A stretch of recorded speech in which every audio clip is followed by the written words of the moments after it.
रात 8 बजे से हेडलाइंस के साथ मैं हूँ आपकी होस्ट नैला इकबाल। कोरोना की तीसरी लहर, रमजान मुबारक में कोरोना SOPs क्या होंगी, तालीमी इदारे खुलेंगे या नहीं, NCOC का खुसूसी इजलास आज होगा। सिंध में हफ्ते में 2 रोज कारोबार बंद करने का ऐलान, महकमा दाखिला सिंध ने नोटिफिकेशन जारी कर दिया। चीनी का कोई सट्टेबाज नहीं बचेगा, वज़ीर-ए-आज़म इमरान खान का ऐलान। सट्टेबाजों के खिलाफ कार्रवाई के लिए कानून की मंजूरी दे दी। शेख रशीद कहते हैं वज़ीर-ए-आज़म ने महंगाई पर काबू पाने का कहा। चीनी स्कैंडल के मामलात में बड़े इंकशाफ, सट्टाबाज हारमा चीनी महंगी करते रहे, शुगर मिल्स के कहने पर हिसाब किताब कच्चे खातों में लिखते रहे, बेनामी अकाउंट्स रकम की मुंतकिली के लिए इस्तेमाल होते रहे।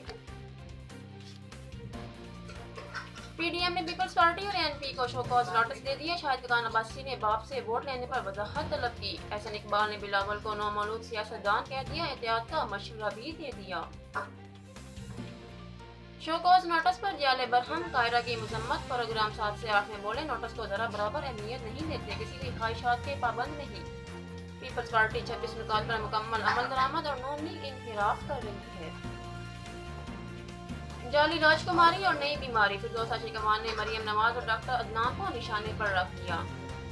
राना सनाउल्लाह ने भी जवाब दिया, बोले मरियम नवाज ठीक होकर आएंगी, हुकूमत की सफ़े पलटाएंगी। कराची बंगले में तैनात सिक्योरिटी गार्ड्स में तसादम शुरू, मंदिर के करीब 50 साल का लियाकत जहां बहल। कराची नाज़िमाबाद में पुल पर खेलते हुए 7 साल का बच्चा नाले में गिर गया।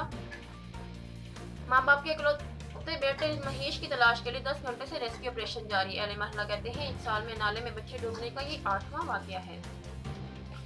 और इस्लामाबाद में मुनशियात फरोशों का नेटवर्क पकड़ा गया, 9 नाइजीरियन बशिंदों समेत 29 मुल्जिमान गिरफ्तार।